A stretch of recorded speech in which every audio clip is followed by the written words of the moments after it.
என் கூட வேலை பார்க்குறப்போ ஒரு அம்மா இருந்தாங்க. அவங்க எப்போதும் அவங்க வீட்டுக்காரர் படத்தையே வச்சுருப்பாங்க, கையில் பத்திரமா வச்சுருப்பாங்க. அவ்வளவு மரியாதை மதிப்புன்னு சொல்லி நாங்கள்லாம் அவங்கள பெருசாக நினைப்போம். இது எதுக்குமா அவங்க வீட்டுக்காரர் படத்தை பத்திரமா இல்லை கையிலேயே வச்சுருக்கீங்களே, ஆஃபீஸுக்கெல்லாம் எடுத்துகிட்டு வந்து வச்சு அடிக்கடி எடுத்து பார்த்துக்குவாங்க. அவ்வளவு பிரியமாக அவங்க வீட்டுக்காரர் இல்லை. ஆமாம், எனக்கு ஏதாவது பிரச்சனை வந்துவிடுதுன்னா உடனே எங்கள் வீட்டுக்காரர் படத்தை எடுத்து பார்ப்பேன். பரவாயில்லையே இப்படி ஒரு இதாக. ஆமாம், இதை பார்த்துட்டு நினச்சிக்குவேன், இதை விட பிரச்சனை வேறு என்ன இருந்துட போகுது உலகத்தில் அப்படின்னு நினச்சிக்குவேன். உடனே எனக்கு எல்லாம் போயிடும் அப்படின்ட்டு தான். அப்படி ஒரு அம்மா இருந்தாங்க, இப்போ இருக்காங்க, வேலை பார்த்துக்கிட்டு இருக்காங்க. அப்படிலாம் நீங்கள் இங்கே இருக்கிற தாய்மார்கள் பெண்கள் யாராவது அப்படி கூட பண்ணலாம். எப்போதுமே உங்கள் வீட்டுக்காரர் படத்தை கையில் வச்சுக்கோங்க. அது ஒரு யோசனை, குடும்பம் குதூகலமாக இருக்கிறதுக்கு அது ஒரு யோசனை. அதே மாதிரி இவங்களும் அவங்க படத்தை வச்சுக்கலாம், வச்சுக்கிட்டு பிரச்சனை வரும்போது பார்த்துக்கணும்.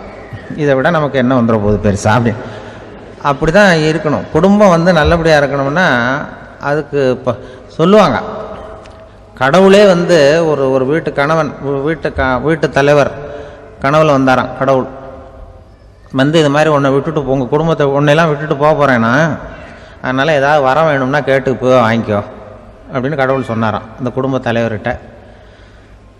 அவருக்கு என்ன கேட்குறதுன்னு புரியல. கடவுள் விட்டுட்டு போகிறேங்கிறார், ஏதாவது வரம் கேட்டுக்கோ அப்படின்னு நம்ம என்ன பண்ணுறது, என்ன கேட்குறதுன்னு ஒன்றும் புரியல. குழம்பிக்கிட்டு இருந்தான் அந்த ஆள் கனவுல. இப்போ கடவுள் சொன்னாராம், சரி நீ ரொம்ப குழப்பமாக இருக்க, நாளைக்கு மறுபடியும் உன் கனவுல வரேன், அதுக்குள்ளே நீ முடிவு பண்ணி வை, உனக்கு என்ன வரம் வேணுமோ கேட்டு வாங்கிக்கோ, உனக்கு வரம் கொடுத்துட்டு நான் போயிடுறேன், உன்னை விட்டுட்டு போகிறதா நான் முடிவு பண்ணிட்டேன் அப்படின்ட்டுருக்காரு கடவுள். சரி ஒரு நாள் அவகாசம் கொடுங்க, நாளைக்கு நான் அதுக்குள்ளே முடிவு பண்ணி வைக்கிறேன்ட்டு அவர் வந்தார். மறுநாள் முழிச்சுக்கிட்டார். முழிச்சுக்கிட்டு மனைவி மகன் மக்கள் எல்லாரையும் கூப்பிட்டார், குடும்பத்தில் எல்லாரையும். இப்படி வாங்க, இது மாதிரி நேற்று கனவுல வந்தார் கடவுள், நம்மளை விட்டுட்டு போக போகிறாராம், என்ன வரம் வேணும்னு கேட்டு வாங்கிங்கோ அப்படின்னு இப்போ சொல்லிட்டார். என்ன கேட்குறதுன்னா அப்படின்னு அந்த கணவன் கேட்குறான். இந்த மனைவி சொல்கிறாங்க, என் உடம்பு பூரா நகையாக இருக்கணும் அப்படின்னு கேள் அப்படின்ட்டுருக்கு. அதுக்குள்ளே அந்த ஒரு பொண்ணு ஓடி அப்படிலாம் கேட்காதப்பா கடவுள்கிட்ட, இப்போ இருக்கிற சொத்து எவ்வளோ இருக்கோ அதுபோல் இன்னொரு பங்கு வேணும்னு கேள் அப்படின்னு. அந்த பையன் அவன் வேறு சொன்னான், அவன் அது நமக்கு இது போல் ஒரு 10 பங்காவது வேணும், 2 பங்களா கார் வேணும் அப்படின்னு அவன் ஒரு லிஸ்ட்டை கொடுத்தான். இவர் என்ன கேட்குறதுன்னு முடிவு பண்ணுறதுக்குள்ள அங்கே வேலை செய்கிற அம்மா, ஒரு வயசான அம்மா வந்திருக்கு, வேலை செய்கிற அம்மா. அது சொல்லிச்சான் இவர்கிட்ட, தப்பாரு கடவுள்கிட்ட அப்படிலாம் கேட்காதப்பா, நாளைக்கு வரும்பொழுது என்ன வர வேணும்னா எங்கள் குடும்பத்தில் எல்லாரும் அன்பாக இருக்கணும் பாசமாக இருக்கணும்னு கேட்டு வாங்கிக்கோ, வரத்தை அன்பு பாசம் குடும்பத்தில் எப்போதும் நிலவணும்னு கேட்டு வாங்கிக்கோ, வேற எல்லாம் நம்ம பார்த்துக்கலான்னு இந்த பெரியம்மா சொல்லிச்சான். மறுநாள் அதே மாதிரி படுத்து தூங்கினார். கடவுள் கனவுல வந்தார். கேட்கும்பொழுது இவர் சொன்னாராம், ஐயா எனக்கு எங்கள் குடும்பத்தில் நாங்கள் கணவன் மனைவி புள்ள குட்டி எல்லாம் பாசமாக இருக்கணும் அன்பாக இருக்கணும், இதுதான் எங்களுக்கு வர வேணும் அப்படின்னு கேட்டாராம். இவர் கேட்டதும் கடவுள் தலையை சொரிய ஆரம்பிச்சிட்டாராம். ஏன் என்ன யோசிக்கிறீங்கன்னு கேட்டிருக்காரு. நீங்கள் அன்பாக பிரியமாக இருந்தீங்கன்னா அப்புறம் ஏன் நான் உங்களை விட்டுட்டு போக போகிறேன், நான் ஏற்கனவே இல்லைங்கிறதுனால தான் உங்களை விட்டு போகலாம்னு முடிவு பண்ணியிருந்தேன். இப்போ நீங்கள் ஏற்கனவே பாசமாக இருந்தீங்கன்னா நான் இனிமேல் போக மாட்டேன், அதனால் ஏன் முடிவை மாற்றிக்க வேண்டியது தான், உங்கள் கூட தான் இருக்க போகிறேன்னாராம். இப்படி ஒரு கதை சொல்லுவாங்க. அதனால் ஒரு குடும்பத்தில் அந்தந்த உறவு முறைகள் சரியாக இருக்கிற வரைக்கும் எல்லாம் நல்லாயிருக்கும். அங்கே தான் இறைவன் வாழும் இல்லம்ங்கிறாங்களே, அதுதான் அதில் அந்த குடும்ப தலைவருங்கிறவர் கணவன் அப்படிங்கிறதுனால அவருக்கு தான் பொறுப்பு. அவருக்கு நிறைய சகிப்புத்தன்மை வேணும், கோபம் வரக்கூடாது, யார் என்ன சொன்னாலும் போகணும். சில கணவன்மார்கள் எது சொன்னாலும் மனைவி தட்டுறதில்லை. அங்கே போனால் போவாங்க, எதுக்கு போக சொல்கிறேன்னு கேட்குறதில்ல, போகிறது, இங்கே வான்னா வர்றது. திருவள்ளுவர் மனைவி இருந்தாருன்னு சொல்கிறாங்கல்ல, அது மாதிரி. அது எப்படின்னா ஒருத்தர் சொன்னார், அது அப்படி இல்லை, அதுக்கு ஒரு கதை சொன்னார். ஹிட்லர் வந்தாராம் ஒரு தடவை, ஒரு பெரிய கப்பல் மேலே, கப்பலுடைய மேல் தளத்தில் ஹிட்லர் வந்துக்கிட்டு இருக்கார். ஒரு இங்கிலீஷ் கேப்டன் எதிரில் நிற்கிறான். அவனுக்கு பெரிய ஆச்சரியம், இந்த ஆள் எப்படி இப்படி ஒரு தனி மனிதனாக இருந்துக்கிட்டு உலகத்தையே இப்படி இந்த பாடுபடுத்துகிறார் அப்படின்னு சொல்லி, உன்னுடைய வெற்றிக்கு என்ன காரணம்னு கேட்டாராம் அந்த இங்கிலீஷ் கேப்டன். இப்போ ஹிட்லர் சொன்னாராம், என்னுடைய வெற்றிக்கு காரணம் என்கிட்ட வேலை செய்கிற ஊழியர்கள், நான் கிழிச்ச கோட்டை தாண்ட மாட்டாங்க, நான் என்ன சொல்கிறேனோ அதை உடனே செய்வாங்க, ஏன் எதுக்குன்னு எதிர்த்து பேச மாட்டாங்க, அதுதான் என்னுடைய வெற்றிக்கு காரணம் அப்படின்னு சொல்லி அதை நிரூபித்து காட்டுறேன் பார் அப்படின்னு சொல்லி கையை தட்டினாராம் ஹிட்லர். உடனே ஒரு சிப்பாய் எங்கேருந்து லெஃப்ட் ரைட்னு போட்டு சல்யூட் பண்ணி நின்னான்.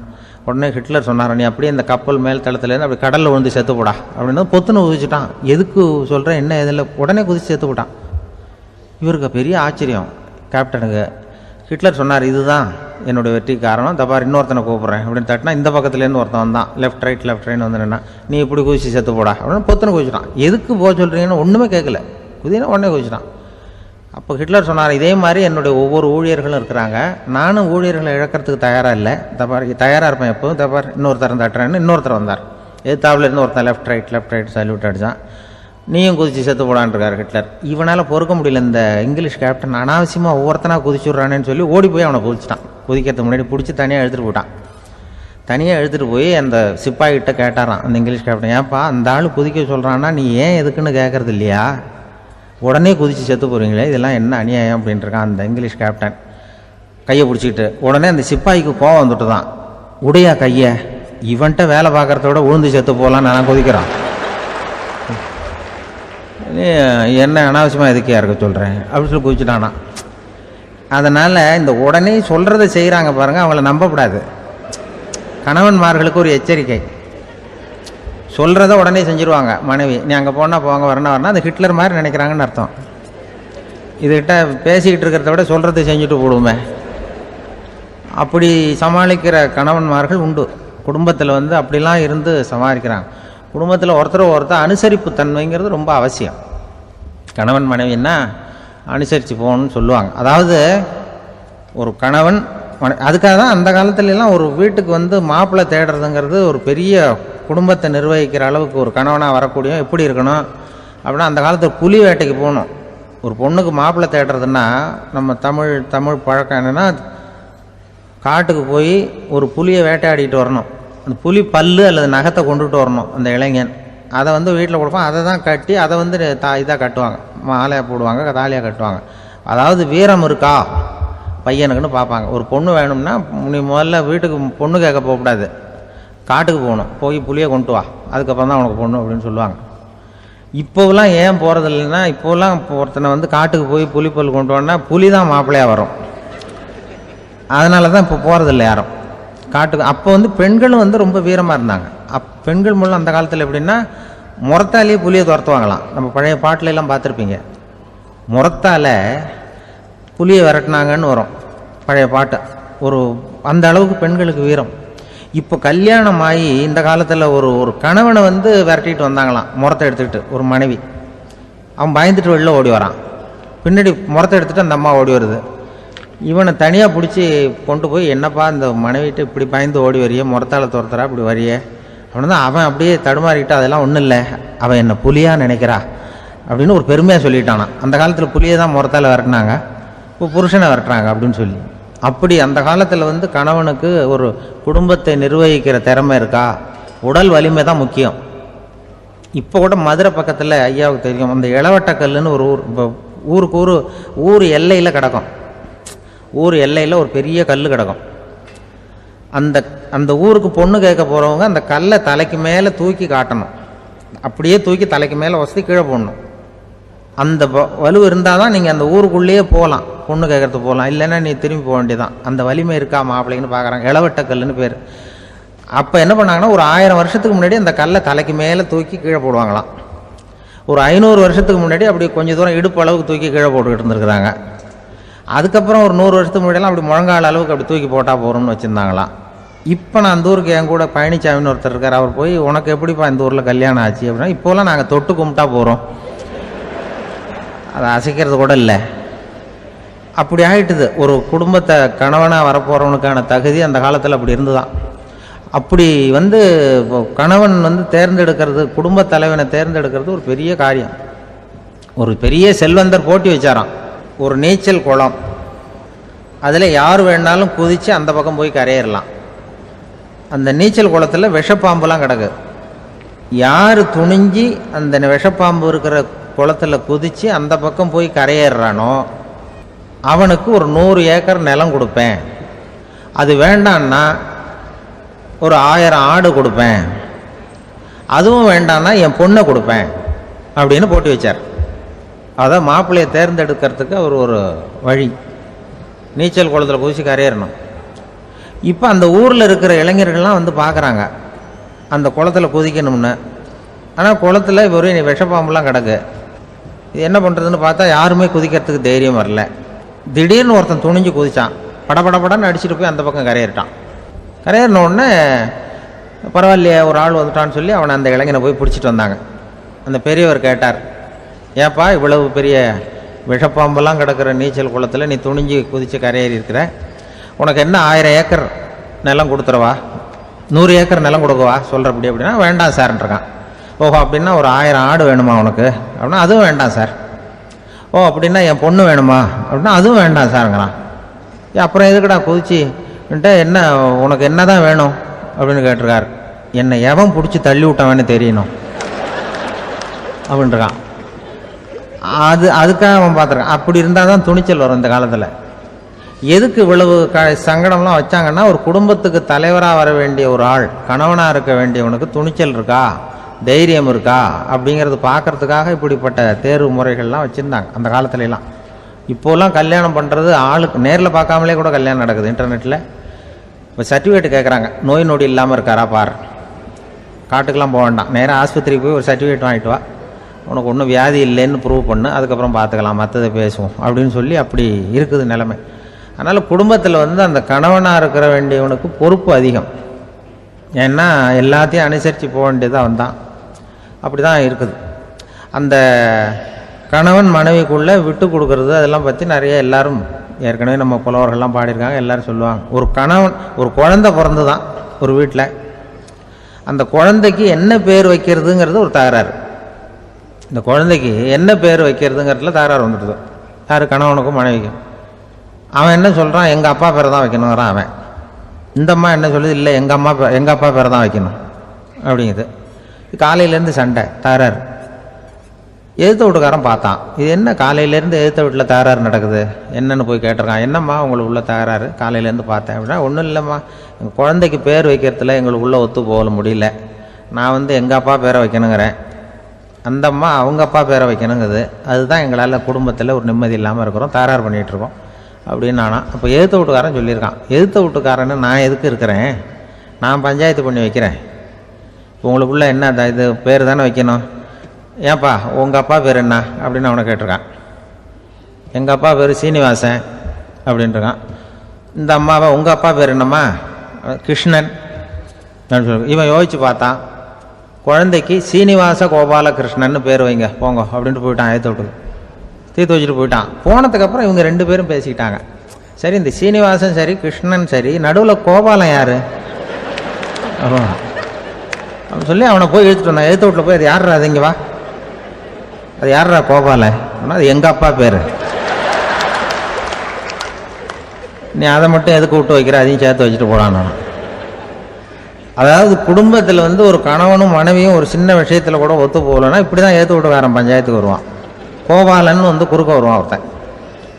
அப்படி அந்த அனுசரிப்புங்கிறது குடும்பத்தில் ரொம்ப அவசியம். கணவனும் மனைவி அது ஒன்றுக்கு மேலே இந்த கல்யாணம் பண்ணிக்கிறாங்கல்ல, அது ரொம்ப அவஸ்தை. ஒருவனுக்கு ஒருத்திங்கிறது நம்ம இதெல்லாம் சொல்கிறது. ஒன்றுக்கு மேற்பட்ட திருமணங்கள் சங்கடத்தில் தான் கொண்டு விடும். நிறைய சொல்லுவாங்க. உலகத்திலேயே ஒரு பெரிய இது என்ன தெரியுங்களா, இயற்கை நிர்ணயம் பண்ணுது. இப்போ நம்ம சில பேருக்கு எனக்கு பொம்பளை பிள்ளை வேண்டாம் ஆம்பளை பிள்ளை வேண்டான்னு சொல்லி இந்த ஸ்கேன் பண்ணி என்னென்னவோ பண்ணிகிட்டு இருக்கிறாங்கல்ல. ஆனால் இயற்கை அந்த 50-50 ரேஷியோவை அது மெயின்டைன் பண்ணிகிட்ருக்கு. இந்த உலகத்தில் ஒரு அதிசயமான உண்மை என்னென்னா, 116 ஆம்பளை பிள்ளை பிறந்தா 100 பொம்பளை பிள்ளை பிறகுதான். உலக அளவில் 116 ஆம்பளை பிள்ளை பிறந்தா 100 பொம்பளை பிள்ளை பிறகுது. இது எதுக்கு 16 அதிகமாக பிறகுதுன்னா, அந்த வாலிப வயசு அடையிறதுக்குள்ளே 16 செத்து போகுது. 16 அங்கங்கே ஓடுறது கொஞ்சம் முரட்டுத்தனமாக போகிறதுனால செத்து போகுது. அந்த 50-50 இந்த ஒருத்தருக்கு ஒருத்தங்கிற ரேஷியோவை இயற்கை மெயின்டைன் பண்ணிட்டு இருக்கு. அது ஒரு பெரிய அதிசயம். அதை விட பெரிய அதிசயம் என்னென்னா, இந்த உலக யுத்தம் நடந்தது இல்லை, முதல் உலக யுத்தம், 2வது யுத்தம், அப்போ பார்த்துருக்குறாங்க, கணக்கு எடுத்துருக்குறாங்க. அந்த யுத்தம் முடிஞ்ச பிறகு 116 ஆம்பளை பிள்ளைக்கு பதிலாக 160-170 பிறக்க ஆரம்பிச்சுதான். 100 பெண் குழந்தைக்கு 170-180 ஆண் குழந்தை. இது எதுக்குன்னா, அந்த போரில் செத்து போகுதில்ல ஆம்பளை பிள்ளைகள், அதை ஈடுகட்டுறதுக்காக அதிகமாக பிறக்க ஆரம்பிச்சிருக்கு. அந்த அளவுக்கு இயற்கை ஒரு பெரிய ரேஷியோவை மெயின்டைன் பண்ணுது. அதாவது ஒருவனுக்கு ஒருத்திங்கிறத அது சொல்லிகிட்டு இருக்கு. புறாவெல்லாம் வளர்த்திங்கன்னா, நான் கூட புறா வளர்த்துருக்குறேன் ஊரில். புறா வளர்த்திங்கன்னா ஒரு தடவைக்கு 2 முட்டை தான் விடும் ஒரு வீட்டுக்கு. அந்த 2 முட்டையும் குஞ்சு பறிச்சுன்னா அதில் ஒன்று ஆணாக இருக்கும், ஒன்று பொண்ணாக இருக்கும். அது எந்த முட்டை ஆண் எந்த முட்டை பெண்ணுங்கிறத இயற்கை நிர்ணயம் பண்ணுது. அதை நம்ம மாற்றவே முடியாது. ரெண்டையும் அந்த பெண்ணாவோ ரெண்டையும் ஆணாவோ மாற்ற முடியாது நம்ம. அதனால் அந்த இயற்கையை புரிஞ்சுக்கிட்டு நாம் நடந்துக்கணும். அதனால தான் ஒரு கணவன் ஒரு மனைவி, அதான் ஒருத்தருக்கு ஒருத்தங்கிறது. ஒன்றுக்கு மேலேனா சங்கடம் தான். ஒரு பஸ்ஸில் வந்து ரெண்டு பெண்கள் வந்துக்கிட்டு இருந்தாங்களாம். பஸ்ஸு பிரயாணம். 2 பெண்கள் வந்து பக்கத்தில் உட்காந்துருக்காங்க. அந்த கண்டக்டரை கூப்பிட்ருக்காங்க, இங்கே வாயா அப்படின்னு அந்த ஒரு அம்மா கூப்பிட்ருக்கு. என்னம்மா அப்படின்ட்டுருக்கார். வந்து இந்த ஜன்னலை திறந்து விட்டு போ அப்படின்னு. சரின்னு பக்கத்தில் இருந்த ஜன்னலை திறந்து விட்டு அவர் போயிட்டார். பக்கத்தில் இருந்தம்மா உடனே இங்கே வாயா மறுபடியும் வாயான்னு கூப்பிட்ருக்கு. வந்து என்ன இந்த ஜன்னலை மூடிவிட்டு போ அப்படின்ட்டுருக்கு. மூடிவிட்டு போனார். மறுபடியும் அந்த முன்னாடி கூப்பிட்டது வாமா வாயான்னு மறுபடியும் கண்டக்டரை கூப்பிட்டு, என்ன இந்த பார், இந்த ஜன்னலை வந்து நீ மூடி வச்சின்னா நான் மூச்சு திணறி செத்து போடுவேன். அப்புறம் உடனே பக்கத்தில் இருந்தம்மா தபாரியா அந்த அம்மா பேச்சை கேட்டுட்டு நீ திறந்து வச்சின்னா நான் குளிர் தாங்காமல் செத்து போடுவேன் அப்படின்னு. அவர் தலையை பிச்சுக்கிறார் கண்டக்டர். என்னடா பெரிய ரொம்ப போச்சேன்னு, கொஞ்சம் தூரம் பிரயாணம் இதில் கூட அட்ஜஸ்ட் பண்ணி போகக்கூடாதா அப்படின்னு. அப்போ அந்த பஸ்ஸில் பின்னாடி ஒருத்தன் கடைசி சீட்டில் வெயில் தாங்காமல் சட்டையெல்லாம் கட்டி போட்டுட்டு ஒரு கிராமத்து ஆள் பீடி குடிச்சிட்டு வரான். அவர் கூப்பிட்ருக்கான் அந்த ஆள், அந்த கண்டக்டர் இங்கே வாயா, அங்கே என்ன தகராறு அப்படின்னு. அந்த எதிர்த்து வீட்டுக்காரன் வந்தானே முன்னாடி பஞ்சாயத்துக்கு, அது மாதிரி கண்டக்டர் இங்கே வாயா, அவன் ஏன் நீ என்ன சொல்ல போகிற அப்படின்ட்டு வந்திருக்கான். சட்டையெல்லாம் கட்டி போட்டு பீடி குடிக்கிறோம், பீடி புகையை ஊதி விட்டு அங்கே என்ன தகராறு அப்படின்னு கேட்டிருக்கான். ஒன்றும் இல்லையா, அந்த அம்மா வந்து ஜன்னலை திறந்தா செத்து போவேங்கிறது, இந்த அம்மா ஜன்னலை மூடுனா செத்து போவேங்கிறது, நான் என்னையா பண்ணுறது ஒரு ஆள், இதுக்கு ஏன் கவலைப்படுறேன், நான் சொல்கிறத கேள்வி, நான் தீர்த்து வைக்கிறேன் பிரச்சனையை அப்படின்னு சொல்லிவிட்டு பீடியை எடுத்துவிட்டு புகையை ஊதிவிட்டு சொன்னானா, கொஞ்ச நேரம் அந்த ஜன்னலை மூடி வை, அந்த அம்மா செத்து போவோம், அப்புறம் திறந்து வை, இந்த அம்மா செத்து போவோம், நாம் நிம்மதியாக போகலாம் அப்படின்னு சொல்லிட்டு பீடி குடிக்க ஆரம்பிச்சிட்டான். அவருக்கு கோவம் வந்துட்டுது கண்டக்டருக்கு. உனக்கு என்னையா நீ பாட்டுக்கு சொல்லிட்டு போடுவ, அந்த 2 அம்மாவும் செத்து போச்சுன்னா அவங்க வீட்டுக்காரனுக்கெல்லாம் யார் பதில் சொல்கிறது அப்படின்னா, கவலையே படாத, 2 பேருக்கும் நான் தான் வீட்டுக்காரன். அதனால தான் அந்த யோசனையை சொன்னேன் உங்ககிட்ட. அப்புறம் இதுதான் அந்த ஒன்றுக்கு மேலே போச்சுன்னா அது இயற்கைக்கு விரோதம், இப்படிலாம் ஆகும். அதனால தான் அவன் அவ்வளவு ஒன்றுமே வேண்டான்ட்டு கடைசி பெஞ்சில் போய் சீட்டில் உட்காந்துக்கிட்டான். அப்படி அது இயற்கையை புரிஞ்சுக்கிட்டு வாழணுங்கிறது முக்கியம். குடும்பத்தில் வந்து கணவனுடைய பங்கு என்ன, மனைவியினுடைய பங்கு, குழந்தை குட்டிகள்லாம் சொல்லுவாங்க. அப்படி இருக்கணும். கணவன்கிறவனுக்கு நிறைய சகிப்புத்தன்மை தேவைப்படுது. ஒருத்தர் மனசில் நிம்மதி இல்லாமல் உட்காந்துருந்தார். என்ன சார் விஷயம் அப்படின்னு விசாரித்தேன். அகலக்கால் வச்சுட்டேன், அதுதான் அவதிப்படுறேன்னார். விவரமாக சொல்லுங்கன்னு. வீடு கட்டணும்னு ஆரம்பித்தேன், வேலை பாதியிலே நிற்கிது, கையில் பணம் இல்லை அப்படின்னார். இது மாதிரி ஆசாமிகள் பல பேரை நீங்கள் பார்த்துருக்கலாம். இவங்கெல்லாம் சுலபமாக மன அழுத்தத்துக்கு ஆளாயிடுறாங்க. மன உளைச்சல், அதாவது ஸ்ட்ரெஸ் அப்படின்னு சொல்கிறோமே, அதுக்கு அடிப்படையான சில காரணங்கள் உண்டு. அதாவது மிகையாக திட்டமிடுதல் அப்படிங்கிறதும் ஒரு முக்கியமான காரணம். நடைமுறை சாத்தியம் என்னங்கிறத மனசில் வச்சுக்கிட்டு எந்த திட்டத்தையும் தீட்டணும், அப்போ தான் அது சரியாக வரும். 2வது காரணம் என்ன தெரியுமா, ஒரே நேரத்தில் பல்வேறு செயல்களில் ஈடுபடுறது. தொலைபேசியில் பேசிக்கிட்டே கையில் இருக்கிற கடிதத்தை படிச்சுக்கிட்டே எதிரில் உட்காந்துக்கிட்டு இருக்கிறவருக்கும் அப்பப்போ பதில் சொல்லிக்கிட்டு மனசில் பல்வேறு சிந்தனைகளை அப்படியே ஓட விட்டுக்கிட்டு இருக்கிறது, இதுவும் மன அழுத்தத்தை உண்டாக்குது. 3வது காரணம், எதிலேயும் வெற்றி மட்டும் எதிர்பார்க்குற ஒருதலைப்பட்சமான ஆர்வம். நாம் தொட்டதெல்லாம் வெற்றியாகவே முடியணும் அப்படின்னு எதிர்பார்க்குறவங்க ஏதாவது ஒன்றில் தோல்வியை கண்டால் தோண்டு போயிடுறாங்க. எப்படியும் முடியலாம்ங்கிற எண்ணம் ஏற்கனவே நமக்குள்ளே இருந்துட்டுதுன்னா அந்த அவஸ்தை வராது. அதனால் அதுவும் நம்ம வளர்த்து கொள்ள வேண்டிய ஒரு குணம். மன உளைச்சல் ஏற்படுறதுக்கு இன்னொரு காரணம், எதையும் வேகமாக செஞ்சுடணும் அப்படிங்கிற துடிப்பு. அந்த துடிப்பே மனசை அழுத்த ஆரம்பிச்சிடும். எந்த ஒரு காரியத்திலையும் தாமதமோ இடையூறோ ஏற்பட்டால் அதை பொறுத்துக்கிற மனப்போக்கம் வேணும். அது இல்லாதவங்க அழுத்தத்துக்கு ஆளாயிடுறாங்க. சில பேர் வேலைன்னு எந்த நேரம் பார்த்தாலும் வேலையே கதின்னு கிடப்பாங்க. பொழுதுபோக்குக்கோ உடற்பயிற்சிக்கோ குடும்பத்தில் உள்ளவங்க அல்லது நண்பர்கள் கூட கலந்துரையாடவோ கொஞ்சம் கூட நேரம் ஒதுக்க மாட்டாங்க. இந்த சுபாவம் மன அழுத்தத்தை உண்டு பண்ணும். இதையெல்லாம் புரிஞ்சுக்கிட்டு அதிலிருந்து விடுபடுறது எப்படின்னு யோசிக்கணும். வல்லுநர்கள் இது தொடர்பாக சில யோசனைகளை சொல்லி வச்சுருக்கிறாங்க. அது என்னென்னா, வாழ்க்கைங்கிறது பிரச்சனைகளால் பின்னப்பட்ட ஒன்று, அது எப்போவுமே முடிவடையாத ஒரு தொடர்கதை அப்படிங்கிறத முதல்ல நாம் புரிஞ்சுக்கணும். ஒரே நேரத்தில் ஒரு காரியத்தில் மட்டுமே நாம் கவனம் செலுத்தணும். அடுத்தவங்க காரியத்தில் தலையிடக்கூடாது. எதையும் பேச ஆரம்பிக்கிறதுக்கு முன்னாடி நம்மை நாமே கேட்டுக்க வேண்டிய கேள்வி 2. 1, நான் சொல்ல போகிறது ரொம்ப முக்கியமானதா? 2வது, நான் சொல்கிறத அவங்க கேட்குறதுக்கு ஆசைப்படுறாங்களா? நான் பேசுகிறதுக்கு அது சரியான நேரம் தானா? இதை யோசித்து பார்த்ததுக்கப்புறம் எதையும் பேச ஆரம்பிக்கணும். முடிஞ்ச அளவுக்கு வளைந்து போகிற சுபாவத்தை வளர்த்துக்கணும். நம்ம நேரம் விலை மதிப்பு இல்லாதது, அதை வீணாக்கக்கூடாது. சிரிக்க தெரியலனாலும் பரவாயில்ல, முகத்தில் கொஞ்சம் புன்முறுவலாவது காட்டணும். இதெல்லாம் ரொம்ப முக்கியம். அடுத்தவங்க ஏதாவது செஞ்சால் உடனே நன்றி சொல்ல மறக்கக்கூடாது. தினமும் கொஞ்சம் நேரத்தை தனிமையில் செலவு பண்ணணும். மன உளைச்சலிருந்து விடுபடுறதுக்கு 3 முக்கிய வழிகள் சொல்கிறாங்க. அதை சுருக்கமாக ரெட் அப்படின்னு சொல்கிறாங்க. RED ஆங்கில எழுத்தில். அந்த முதல் எழுத்து R, அது என்னென்னா ரிலாக்ஸேஷன், அதாவது இடை ஓய்வு. 2வது E எக்ஸர்சைஸ், உடற்பயிற்சி. 3வது டயட், திட்டமிட்ட உணவு முறை. அதனால் தியானம், மூச்சு பயிற்சி இதெல்லாம் இந்த இடை ஓய்வுக்கு வழிகள். எந்த வேலையையும் தொடர்ந்து செய்யக்கூடாது. எல்லார்கிட்டையும் கலகலப்பாக பழகணும். மாதத்துக்கு ஒரு நாளாவது குடும்பத்தோடு வெளியில் போயிட்டு வரணும். சுலபமான உடற்பயிற்சிகளை செய்யலாம். உடற்பயிற்சிங்கிறது நமக்காக நாம் செய்கிற ஒரு நீண்டகால முதலீடு அப்படின்னு சொல்லுவாங்க. அதாவது லாங் டேர்ம் இன்வெஸ்ட்மெண்ட்டாக. அளவோடு சாப்பிட்ணும், மெதுவாக சாப்பிட்ணும். இதெல்லாம் கொஞ்சம் மனசில் வச்சுக்கிட்டு நடந்துக்கிட்டால் மகிழ்ச்சியாக வாழலாம். சில பேர் சாப்பாட்டு விஷயத்தில் ரொம்ப அக்கறை எடுத்துக்கிறது உண்டு. ஒரு குண்டு ஆசாமி சாப்பிட உக்காந்தார். முதல்ல ஒரு மாத்திரை சாப்பிட்டார். எதுக்குன்னு கேட்டோம். பசி எடுக்கிறதுக்குன்னார். சாப்பிட்டு முடித்தார். பிறகு மறுபடியும் ஒரு மாத்திரை சாப்பிட்டார். இது எதுக்குன்னு கேட்டோம். சாப்பிட்டது ஜீரணமாகறதுக்கு அப்படின்னார். ஒரு ஆஃபீஸில் வேலை பார்க்குற ஒருத்தர் ஏதோ தப்பு பண்ணிவிட்டார். உடனே மேலதிகாரி அவரை கூப்பிட்டு அனுப்புனார். நீ செஞ்சது தப்புன்னார் கோபமாக. இது ஒரு ரகம். சில அதிகாரிகள் இப்படி நீங்கள் செஞ்சது தப்புன்னு சொல்கிறதில்ல, நீங்கள் செஞ்சது சரி அப்படின்னு சொல்கிறதில்ல.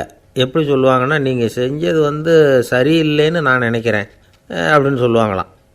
அதாவது சில பேர் நீங்கள் செஞ்சது தப்புங்கிறாங்க, அதையே மாற்றி சொல்கிறாரு இவர், நீங்கள் செஞ்சது சரியில்லைன்னு நினைக்கிறேன். இது ரெண்டும் அர்த்தம் ஒன்று தான், இருந்தாலும் வார்த்தைகள் வித்தியாசம். நிர்வாக திறமை இல்லாத ஒரு அதிகாரி யூ ஆர் ராங் அப்படின்னு சொல்லுவாராம். நிர்வாக திறமை உள்ள அதிகாரியாக இருந்தால் அதையே கொஞ்சம் மாற்றி I think you are not correct அப்படிம்பாராம். இதுதான் வித்தியாசம். இருந்தாலும் வார்த்தைகளை உபயோகப்படுத்துகிற விதத்தை வச்சு தான் வேலை நல்லா நடக்கிறதும் நடக்காததும் இருக்குது. விவரம் தெரிஞ்சவங்க என்ன சொல்கிறாங்க தெரியுமா? Be a leader not a boss அப்படிங்கிறாங்க. ஒரு லீடராக பாஸாக இருக்காதே அப்படிங்கிறாங்க. சரி, அப்படின்னா லீடருக்கும் பாஸுக்கும் வித்தியாசம் உண்டா அப்படின்னு கேட்டால் இருக்குன்னு சொல்கிறாங்க. லீடருங்கிறவர் வேறு, பாஸுங்கிறவர் வேறு. ஒரு லீடர் எப்படி நடந்துக்குவார், ஒரு பாஸ் எப்படி நடந்துக்குவார், இதை முதல்ல நாம் தெரிஞ்சுக்கணும். அவங்க எப்படி நடந்துக்குவாங்க அப்படிங்கிறதுக்கு சில விவரங்கள் இருக்குது. அதை கேட்டோம்னா நாம் புரிஞ்சுக்கலாம் அதை. அதாவது பாஸுங்கிறவர் விரட்டிக்கிட்டே இருப்பார், லீடருங்கிறவர் ஊக்கப்படுத்திக்கிட்டே இருப்பார். நாளைக்கு சாயந்தரத்துக்குள்ளே அந்த வேலையை செஞ்சு முடிக்கலைன்னா தொலைச்சி விடுவோம் தொலைச்சி அப்படிம்பார் அவர். இவர் எப்படி சொல்லுவார்னா, இது வரைக்கும் நீங்கள் செஞ்சுருக்கிற வேலை ரொம்ப அற்புதம் அப்படிம்பார். பாஸுங்கிறவர் அதிகாரத்தை நம்பி செயல்படுறவர், லீடருங்கிறவர் நல்லெண்ணத்தை நம்பி செயல்படுறவர். நம்மக்கிட்ட அதிகாரம் இருக்குது, பவர் இருக்குது, அதனால் காரியத்தை சாதிச்சுடலாம் அப்படின்னு நினைக்கிறவர் அவர். மற்றவங்கக்கிட்ட ஒரு நல்ல அபிப்பிராயத்தை சம்பாதிச்சுக்கிட்டு அது மூலமாக காரியங்களை சாதிக்கிறவர் இவர். பாஸுங்கிறவர் பயத்தை உண்டு பண்ணுவார், லீடருங்கிறவர் அன்பை பரவ செய்வார். அதை செய்யலைன்னா ஆடிட்டில் தகராறாயிடும், இது செய்யலைன்னா இன்க்ரிமெண்ட்டு கட் ஆகிடும், இப்படி ஏதாவது சொல்லி பயமுறுத்திக்கிட்டே இருப்பார் அவர். இவர் அப்படி இல்லை. உடம்பு இப்படி இருக்குது, வீட்டில் எல்லோரும் சௌக்கியமாக இருக்கிறாங்களா, ஆஃபீஸில் எல்லாம் வசதியாக இருக்குதா, நான் ஏதாவது உதவி செய்யணுமா அப்படின்னு அன்புக்கு முக்கியத்துவம் கொடுப்பார். பாஸுங்கிறவர் எதுக்கெடுத்தாலும் நான் சொல்லிகிட்டு இருப்பார், லீடருங்கிறவர் நாமன்னு சொல்லிகிட்டு இருப்பார். பாஸுங்கிறவர் தப்புக்கு காரணம் யாருன்னு பார்ப்பார், லீடருங்கிறவர் தப்பு என்னன்னு பார்ப்பார். இதுதான் ரெண்டு பேருக்கு வித்தியாசம். The boss shows who is wrong, the leader shows what is wrong. அப்படின்னு சொல்லுவாங்க. இந்த காரியம் எப்படி செய்யப்பட்டிருக்கு அப்படின்னு தெரிஞ்சுக்கிறவர் பாஸ். இந்த காரியத்தை எப்படி செய்யணும்னு செஞ்சு காட்டுறவர் லீடர். பாஸுங்கிறவர் பணியாளர்களை திட்டுவார், லீடர் மரியாதைக்குரியவராக நடத்துவார், அதுக்குரியவராக அவர் நடந்துக்குவார். செய்கிற வேலையை ஒரு சுமையாக நினைக்க வைக்கிறவர் பாஸ், செய்கிற வேலையை ஒரு சந்தோஷமாக ஆக்கிறவர் லீடர். ஒரு முதலாளியாக இருக்கிறவர் அல்லது ஒரு நிர்வாகியாக இருக்கிறவர் இது மாதிரியான நுணுக்கங்களையெல்லாம் தெரிஞ்சு வச்சுக்கிறது நல்லது. ஒரு பாஸ் இருக்கார், அவர் ஒரு நாள் ரொம்ப பெருமையாக தன்னோட ஆஃபீஸை பற்றி பேசிக்கிட்டு இருந்தார். எனக்கு கீழே 200 பேர் வேலை செய்கிறாங்க சார், நான் ஒரு கோடு கிழிச்சா அவங்க அதை தாண்டாத அளவுக்கு நான் நடந்துக்கிறேன் சார் அப்படின்னார் அவர். அது எப்படி முடியுது உங்களால் அப்படின்னு கேட்டோம். நான் கோடே கிழிக்கிறதில்ல சார் அப்படின்னார். என்ன சார் உங்கள் பையன் என்ன செஞ்சுக்கிட்டு இருக்கிறான் இப்போது அப்படின்னு கேட்டார் ஒருத்தர். அடிக்கடி கண்ணாடி முன்னாடி நின்று அழகு பார்த்துக்கிட்டு இருக்கிறான் சார் அப்படின்னார் அப்பா. இளம் பருவம் இப்படி தான் இருக்கும், அதையெல்லாம் சாதாரணமாக நினச்சிடாதீங்க அப்படின்னார் அவர். என்ன சார் சொல்கிறீங்க, கண்ணாடி முன்னாடி நின்றுக்கிட்டு நேரத்தை வீணாக்கிக்கிட்டு இருக்கான், அதை ஒரு பெரிய விஷயமாக நான் நினைக்கணுமா அப்படின்னார் இவர். இளம் பருவத்தில் இளைஞர்களுக்கும் சின்ன பொண்ணுங்களுக்கும் அடிக்கடி கண்ணாடியில் பார்க்கணும்னு தோணும். அது வெறுமனே அழகு பார்க்குறது மட்டும் இல்லை, அவங்க தங்களையே தேடி கண்டுபிடிக்கிற ஒரு முயற்சி அது. இது ஒரு மனோதத்துவ விளைவு. இது வரைக்கும் சின்ன பிள்ளையாக இருந்துட்டோம், இனிமேல் நாமளும் மற்றவங்க மாதிரி மனிதர்கள் தான் அப்படிங்கிற உணர்வு அவங்களுக்கு வருது. தங்களோட முகம் எப்படி இருக்குது, அழகு எப்படி இருக்குது, உடம்பு நேரம் எப்படி இருக்குது, முடி எப்படி இருக்குது அப்படிங்கிறதையெல்லாம் கண்டுபிடிக்கிறாங்க. அதுக்கப்புறம் இன்னொரு ஆணோ பொண்ணோ தன்னை கவனிக்கணும் அப்படின்னு நினைக்கிறாங்க. இதெல்லாம் மனோதத்துவ உண்மைகள், இதெல்லாம் இயற்கை. இதை பார்த்துட்டு பெற்றவங்க பிள்ளைங்க கெட்டு போட்டாங்க அப்படின்னு நினைக்கக்கூடாது, அவங்கள திட்டிக்கிட்டே இருக்கக்கூடாது. இன்றைக்கி பல குடும்பங்களில் இதுதான் நடந்துக்கிட்டு இருக்குது. மனுஷ வாழ்க்கையிலேயே இப்படியும் இல்லாத அப்படியும் இல்லாத ஒரு பருவம் இளம் பருவம். 13லேருந்து 19 வயசுக்கு உட்பட்ட ஆண்கள் பெண்கள் இந்த வகையை சேர்ந்தவங்க, டீனேஜ் குரூப். இவங்களை சின்னவங்கன்னு நினச்சிட முடியாது, பெரியவங்கன்னு நினச்சிட முடியாது. இவங்க ரொம்ப சென்சிட்டிவ். சமூகம் நினச்சா இவங்களை நல்லவங்களாகவும் ஆக்கலாம், கெட்டவங்களாகவும் ஆக்கலாம். கொஞ்சம் அக்கறை எடுத்துக்கிட்டால் பெரிய பெரிய மேதைகளையும் விஞ்ஞானிகளையும் உருவாக்கலாம். ஆனால் நடக்கிறது என்ன தெரியுமா, அநேகமாக இவங்களை யாருமே சரியாக புரிஞ்சுக்கிறது இல்லை, இவங்களை சரியாக நடத்துறதும் இல்லை. இது வரைக்கும் நாம் சொல்கிறத கேட்டுக்கிட்டு இருந்தான், இப்போல்லாம் அவன் இஷ்டத்துக்கு நடக்க ஆரம்பிச்சிட்டான் அப்படின்னு வருத்தப்படுற பெற்றோர்கள் அதிகம். இது வருத்தப்படுற விஷயம் இல்லை, சந்தோஷப்பட வேண்டிய விஷயம். உங்கள் புள்ள சொந்தமாக யோசிக்க ஆரம்பிக்கிறதும் நடந்துக்க ஆரம்பிக்கிறதும் ஒரு தப்பான விஷயமா? அவன் கடைசி வரைக்கும் உங்கள் பேச்சையே கேட்டுக்கிட்டு இருக்கணுங்கிறது என்ன நியாயம்? இன்றைக்கி இளைஞர்களை பெரியவங்க தப்பாக புரிஞ்சுக்கிட்டு தவறாக நடத்துறதுனால தான் அவங்களுக்கு வெறுப்பு, எரிச்சல், மனக்கசப்பு எல்லாம் உண்டாகுது. பெற்றவங்க சரியாக மதிக்கிறது இல்லை அப்படிங்கிற ஒரே காரணத்தினாலேயே வீணாக போகிற பிள்ளைங்க இன்றைக்கி அதிகம். சரி, பெற்றவங்களுக்கு இன்றைக்கி என்ன தான் புத்தி சொல்ல வர்றீங்க அப்படின்னு கேட்குறீங்களா? நாம் எதையும் சொல்ல வரல, ஆனால் அது சம்பந்தமான சில நிபுணர்கள் சொல்லியிருக்கிறத உங்கள் காதில் போட்டு வைக்கலாம். அது என்னென்னா, பிள்ளைங்கக்கிட்ட அன்பு செலுத்துங்க. குழந்தையாக இருந்தப்போ எவ்வளவு பாசமாக இருந்தீங்க, வளர வளர அதை ஏன் குறைச்சிக்கிறீங்க? பெற்றவங்களின் அன்பான வார்த்தைகளுக்கு ஏங்குறவங்க தான் இன்றைய இளைஞர்கள். அவங்க எதை சொன்னாலும் அதை அக்கறையாக காது கொடுத்து கேளுங்க, அலட்சியப்படுத்தாதீங்க. அவங்க விரும்புகிறது உங்கள்கிட்டேருந்து ஒரு மதிப்பு, மரியாதை, அங்கீகாரம், இவ்வளவு தான். அவங்களாவே முடிவுகள் எடுக்கட்டும், அதுக்கு நீங்கள் உதவியாக இருங்க, அது போதும். மற்றவங்க முன்னாடி, முக்கியமாக அவங்க நண்பர்கள் முன்னாடி அவங்கள பற்றி மட்டமாக பேசாதீங்க. அவங்கக்கிட்ட பொய் சொல்லக்கூடாது. நீங்கள் சொன்னது பொய்ன்னு தெரிஞ்சு போச்சுன்னா உங்கள் பேரில் அவங்களுக்கு இருக்கிற மதிப்பு போயிடும், நம்பிக்கை போயிடும். அவங்களுக்கு முன்னாடி நீங்கள் சண்டை போடக்கூடாது. உங்கள் பிள்ளைய எப்பவும் இன்னொரு பிள்ளையோட ஒப்பிட்டு பேசுகிற வேலையே வேணாம். கூட பிறந்த மற்றவங்களோட கூட ஒப்பிடக்கூடாது. இப்படி செஞ்சால் அவன் உங்ககிட்டையும் பிரியமாக இருக்க மாட்டான், அவங்ககிட்டையும் பிரியமாக இருக்க மாட்டான். புள்ள எங்கே போகிறான், என்ன பண்ணுறான் அப்படின்லாம் துப்பறிஞ்சிக்கிட்டு இருக்கக்கூடாது. இளைஞர்கள் தனிமையை விரும்புகிறவங்க. அவங்கள பெட்டியில் வச்சு மூடி பாதுகாக்கணும்னு நினைக்கக்கூடாது. அவங்கள எப்படி பாதுகாக்கிறது அப்படிங்கிறது அவங்களுக்கே தெரியும். உங்கள் புள்ள எப்படி நடந்துக்கணும்னு நீங்கள் எதிர்பார்க்குறீங்களோ அது மாதிரி நீங்கள் நடந்து காட்டுங்க, அது போதும். ஒரு வீட்டில் அப்பாவும் அம்மாவும் பேசிக்கிட்டு இருக்கிறாங்க. என்னங்க, நம்ம பொண்ணு பெரியவளாயிட்டா, அடிக்கடி கண்ணாடி முன்னாடி போய் நின்றுக்கிட்டு இருக்கிறா, சீக்கிரமாக ஒரு பையனை பார்த்து கல்யாணத்தை முடிக்காமல் இப்படி மசன்னு கல் மாதிரி உட்காந்துருக்குறீங்களே அப்படின்னு சத்தம் போட்டாங்க அந்த அம்மா. அவசரப்படாத, பார்க்குறதுக்கு கண்ணுக்கு அழகாக லட்சணமாக புத்திசாலியாக ஒரு பையன் கிடைக்க வேணாமா, அதுதான் பார்த்துக்கிட்டு இருக்கிறேன் அப்படின்னார் அப்பா.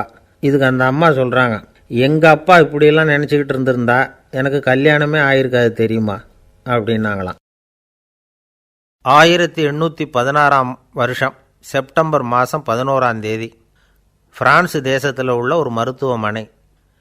அங்கே ஒரு இளம் டாக்டர் கொஞ்ச நாளைக்கு முன்னாடி தான் அந்த ஆஸ்பத்திரியில் புதுசாக வேலைக்கு சேர்ந்துருக்கிறார்.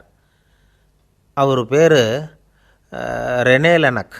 அவர் அன்னைக்கு காலையில் அந்த மருத்துவமனையில் அப்படியே ரவுண்ட்ஸ் வந்துக்கிட்டு இருக்கிறார். வார்டில் ஒரு படுக்கையில் ஒரு இளம் பெண் படுத்திருக்கிறா. அந்த பொண்ணுக்கு இருதய நோயாக இருக்கலாம்ங்கிறது மற்ற டாக்டர்கள் சந்தேகம். அந்த காலத்துல ஒருத்தருடைய இருதய துடிப்பை தெரிஞ்சுக்கணும்னா நோயாளியின் மார்பில் டாக்டர் காதை வச்சு பார்த்து தான் தெரிஞ்சுக்கிறது வழக்கம். ஆனால் இந்த பெண்ணும் இளம் பெண், அந்த டாக்டரும் புதுசாக சேர்ந்துருக்கிறவர். அதனால் பரிசோதனை பண்ண தயங்கினார். கொஞ்ச நேரம் யோசனை பண்ணார். திடீர்னு ஒரு ஞாபகம் வந்தது அவருக்கு. அதாவது அன்றைக்கி விடியற் காலையில் தோட்டத்தில் அப்படி வாக்கிங் போயிட்டு இருந்தப்போ சின்ன பசங்கள்லாம் ஒரு மரக்கட்டையை வச்சு விளையாடிக்கிட்டு இருந்தாங்களாம். அதை இவர் பார்த்துருக்கிறார். அது என்ன விளையாட்டுனா, ஒரு நீளமான மரப்பலகை, அதில் ஒரு முனையில் ஒரு பையன் தன்னுடைய காதை வச்சுக்கிட்டு இருக்கிறான், மறுமுனையில் இன்னொரு பையன் அந்த மரப்பலகையை ஒரு ஆணியால் கீறிக்கிட்டு இருக்கிறான். ஒரு முனையில் ஆணியால் கீறும் பொழுது மறுமுனையில் காதை வச்சிருக்கிற பையனுக்கு அந்த சத்தம் துல்லியமாக கேட்குது. அந்த டாக்டருக்கு காலையில் பார்த்த இந்த விளையாட்டு ஞாபகத்துக்கு வந்துட்டுது. உடனே என்ன பண்ணார் தெரியுமா? ஒரு நீளமான காகிதத்தை எடுத்தார். அதை அப்படியே உருளை மாதிரி உருட்டினார்.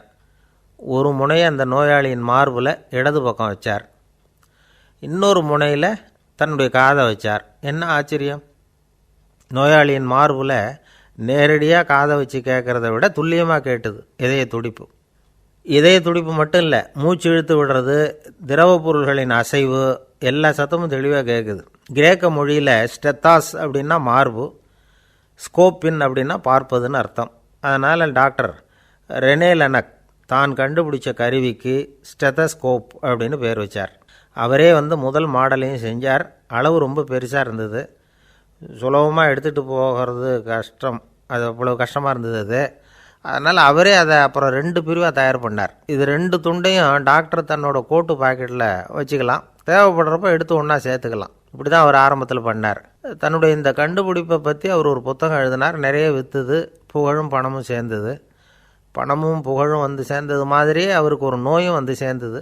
அது என்ன நோயின்னு கண்டுபிடிக்கிறதுக்கும் அவர் கண்டுபிடிச்ச கருவி தான் உபயோகப்பட்டு தான். அவரே அதை கண்டுபிடிச்சார். அவருக்கு வந்திருந்தது காச நோய்.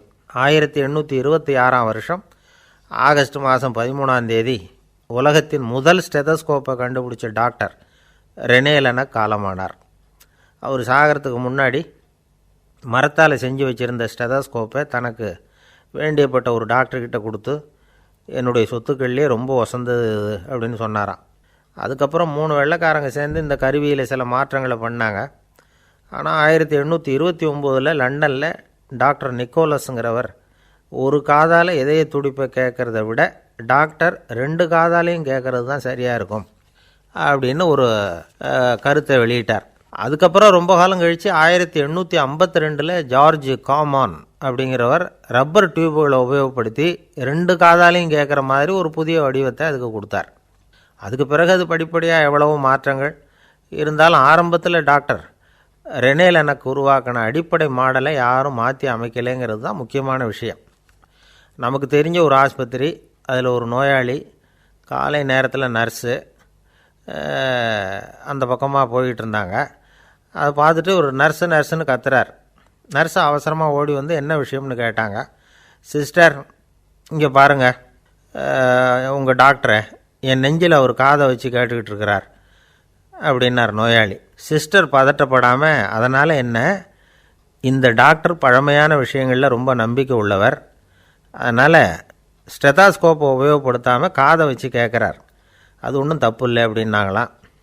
ஐயோ, அதுக்காக இல்லை சிஸ்டர், இவர் என் நெஞ்சு மேலே தலையை வச்சது நேற்று ராத்திரி 9 மணி, இப்போ விடிஞ்சு போச்சு, இன்னமும் தலையை எடுக்கவே இல்லை, அதுக்காக தான் சந்தேகப்பட்டு உங்களை கூப்பிட்றேன் அப்படின்னார்.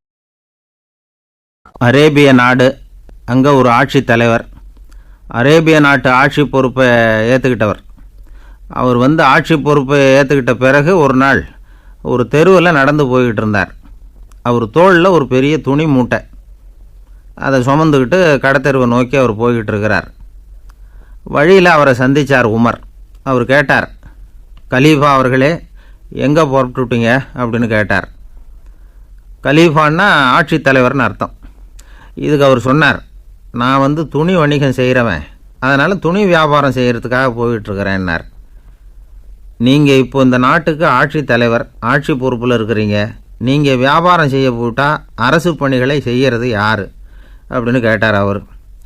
நான் அரசு பணிகளை மட்டுமே செஞ்சுக்கிட்டு இருந்தா என் குடும்பத்தை காப்பாற்றுறது யார் அப்படின்னு கேட்டார் அவர். இப்படி கேட்டவர் யார் தெரியுமா? அவர் தான் அபூபக்கர், இறை தூதர் முகமது அவர்களுக்கு பிறகு கலீஃபாவாக தேர்ந்தெடுக்கப்பட்டவர். அப்போலாம் ஆட்சி தலைவர்களுக்கு சம்பளம்னு எதுவும் கிடையாது. இந்த பிரச்சனையை எப்படி தீர்க்கிறதுன்னு யோசனை பண்ணார் உமர். அபு உபைதா அவர்கள்கிட்ட அழைச்சிட்டு போனார். அவர் யாருன்னா, அவர் தான் பொது நிதி கருவூலத்தின் பொறுப்பாளர். அவர்கிட்ட பிரச்சனையை சொன்னார். இது மாதிரி ஆட்சி தலைவருக்கு பொது நிதியிலிருந்து ஊதியம் அளிக்க முடியுமான்னு கேட்டார்.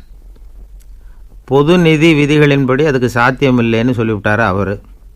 சரி, வேறு ஏதாவது வழி இருக்குதான்னு கேட்டார் உமர்.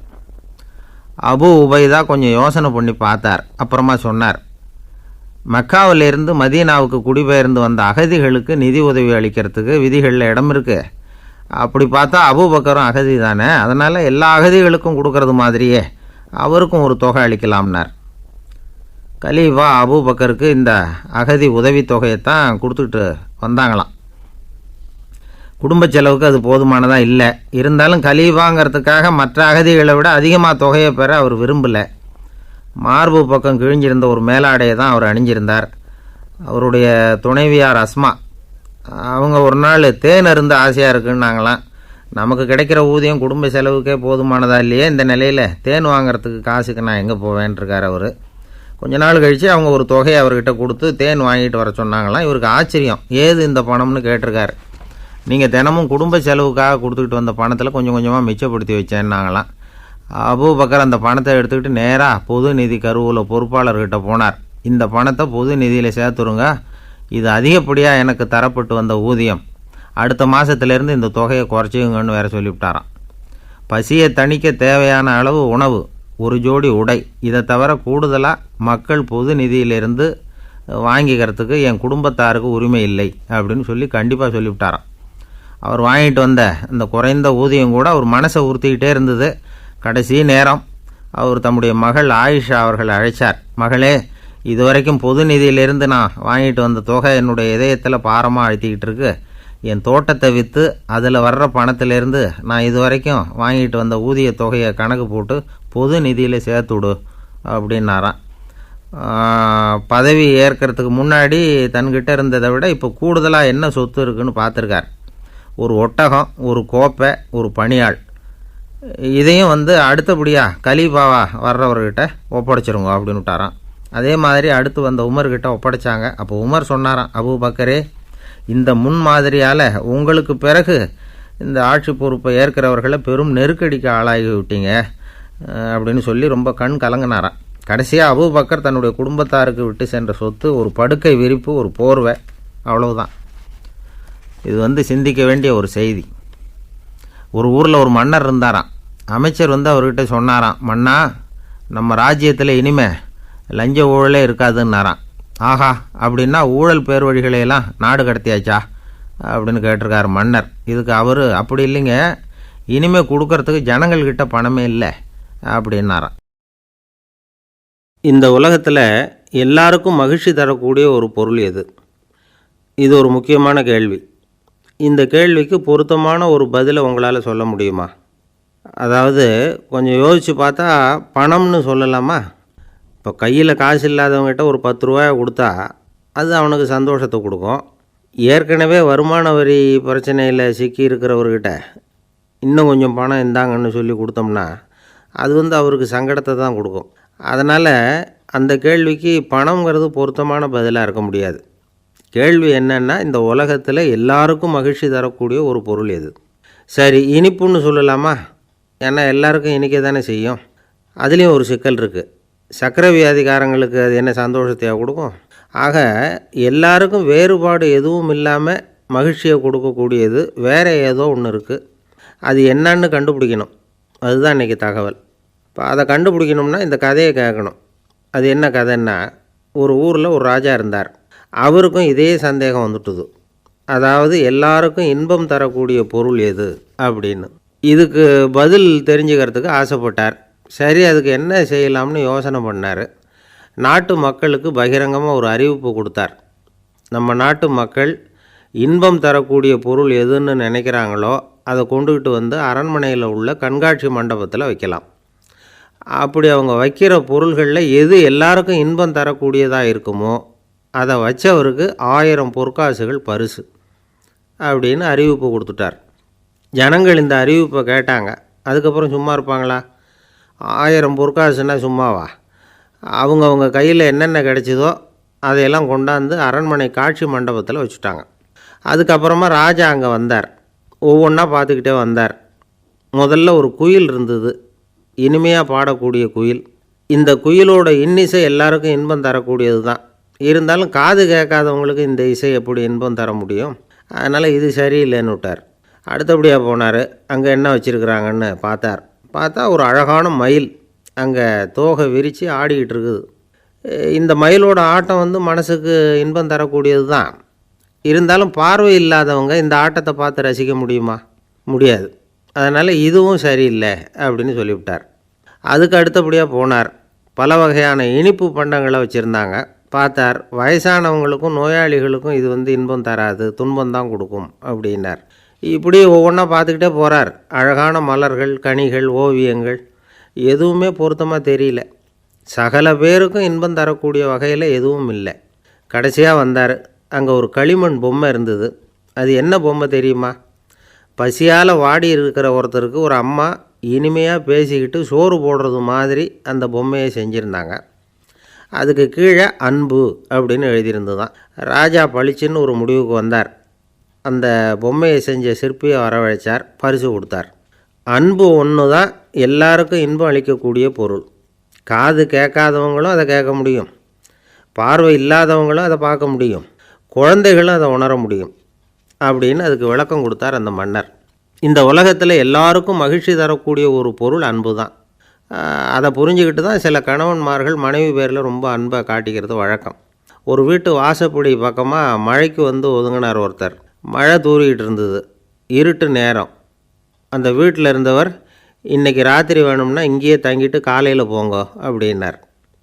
உடனே இவர் சொன்னார், ரொம்ப நன்றிங்க, ஒரு 10 நிமிஷத்தில் இதை வந்துவிடுறேன் அப்படின்னு சொல்லிவிட்டு எங்கேயோ ஓடினார். 10 நிமிஷம் கழித்து திரும்பி வந்தார். ஆமாம், எங்கே போயிட்டு வந்தீங்கன்னு கேட்டார் வீட்டில் இருந்தவர்.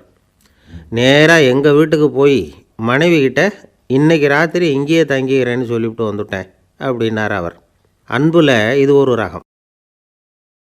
ஆசைப்படுறதில் தப்பு இல்லை, ஆனால் அந்த ஆசை தேவைக்கு தகுந்த மாதிரி இருக்கணும். தேவைக்கு மீறிய ஆசைகள் இருக்குது பாருங்கள், அது தேவையில்லை. இந்த கருத்தை வலியுறுத்தது மாதிரி ஒரு கதை உண்டு.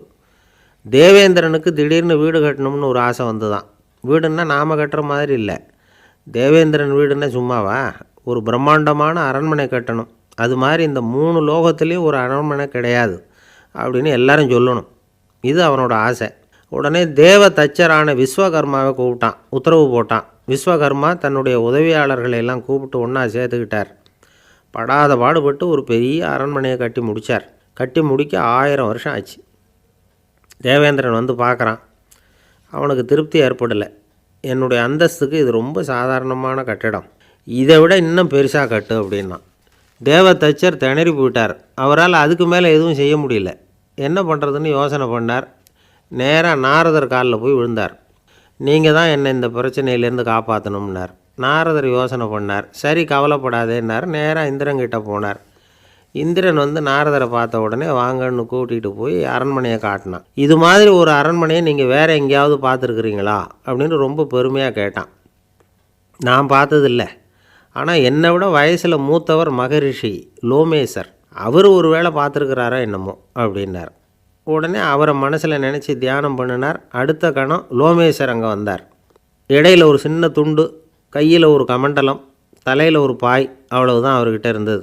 எதுக்காக தலையில் எந்த பாய் அப்படின்னு கேட்டான் இந்திரன். என்ன மாதிரி அற்ப ஆயுள் உள்ள ஒரு ஜீவன் தனியாக வீடு கட்டிக்கிட்டு திண்டாடணுமா? இந்த பாய் தான் ஒரு வீடு மாதிரி எனக்கு நிழல் கொடுக்குது அப்படின்னார் அவர். என்னது, உங்களுக்கு அவ்வளவு கொஞ்சமான ஆயுளா அப்படின்னு ஆச்சரியத்தோடு கேட்டான் இந்திரன். ஆமாம், இதை பாரு, என்னுடைய மார்பில் ஒரு பொற்காசு அளவுக்கு ரோமம் ஒதுந்துட்டுது. எப்போ என் உடம்புல உள்ள எல்லா ரோமமும் உதிர்ந்துருமோ அப்போ என்னுடைய ஆயுள் முடியும் அப்படின்னார். எப்போ அந்த ரோமங்கள் பூரா உதிரும்னு கேட்டான் இவன். ஒரு பிரம்மா மறைஞ்சதும் ஒரு ரோமம் உதிரும். என் உடம்புல உள்ள ரோமங்களின் எண்ணிக்கை எவ்வளவோ அவ்வளவு பிரம்மாக்கள் தோன்றி அவங்க ஆயுள் முடியும் பொழுது என் உடம்புல உள்ள ரோமங்கள் பூரா உதிரும் அப்படின்னார். அப்படின்னா ஒரு பிரம்மாவோட ஆயுள் எவ்வளவு காலம்னு கேட்டான். ஒரு பிரம்மாவுக்கு 100 தேவ வருஷம். ஒவ்வொரு தேவ வருஷத்துக்கும் 365 தேவ நாள். ஒவ்வொரு தேவ நாள்லேயும் ஒன்றை மாதிரி 14 இந்திரர்கள் தோன்றி மறைகிறாங்க அப்படின்னு மகரிஷி லோமேசர் சொல்கிறார். இதை கேட்டதும் இந்திரன் ஆடி போயிட்டான். அவ்வளவு ஆயுள் உள்ள இவரே அற்ப ஆயுள்னு சொல்கிறார். நான் என்னுடைய ஆயுளை பெருசாக நினச்சிக்கிட்டு பிரம்மாண்டமான அரண்மனை கட்டணும்னு ஆசைப்படுறேனே அப்படின்னு நினச்சான். எனக்கு வீடு கட்டின வரைக்கும் போதும்னு விட்டான். அதனால் நாமெல்லாம் நம்முடைய தேவைக்கு தகுந்த மாதிரி ஆசைப்படுறது தான் நியாயம். ஆனால் அப்படியே நடந்துக்கிறோம். மனுஷன் கடவுளையே ஏமாற்றி காசு வாங்கிறதுக்குள்ள ஆசைப்படுறான். ஒருத்தன் கடவுளை நினச்சி தவம் இருந்தான். கடவுள் நேரில் வந்தார். தேவலோகத்தில் ரூபாய்க்கெல்லாம் என்ன மதிப்புன்னு கேட்டான். அங்கெல்லாம் ரூபாய்ங்கிறது உங்கள் பணத்தில் 1 கோடி ரூபாய்க்கு சமம். அதாவது தேவலோகத்தில் 1 ரூபான்னா இங்கே 1 கோடி ரூபா. அது மாதிரி எங்களுக்கு ஒரு நாளுங்கிறது உங்கள் கணக்கில் 1 கோடி வருஷத்துக்கு சமம் அப்படின்னார் கடவுள். அப்படின்னா எனக்கு நீங்கள் அதிகமாக எதுவும் தர வேணாம், உங்கள் கணக்குப்படி ஒரே 1 ரூபா கொடுங்க, அது போதும்னா இவன் ரொம்ப சாமர்த்தியமாக. கடவுள் யோசனை பண்ணார். அது ஒன்றும் கஷ்டம் இல்லை, 1 ரூபா தானே கேட்குற, கொடுத்துட்றேன். ஆனால் இப்போ வரும்பொழுது நான் எடுத்துக்கிட்டு வரல, எங்கள் கணக்குப்படியே 1 நாள் பொறுத்துக்க பணத்தோடு வந்துடுறேன் அப்படின்னு சொல்லிவிட்டு பறந்து போயிட்டார்.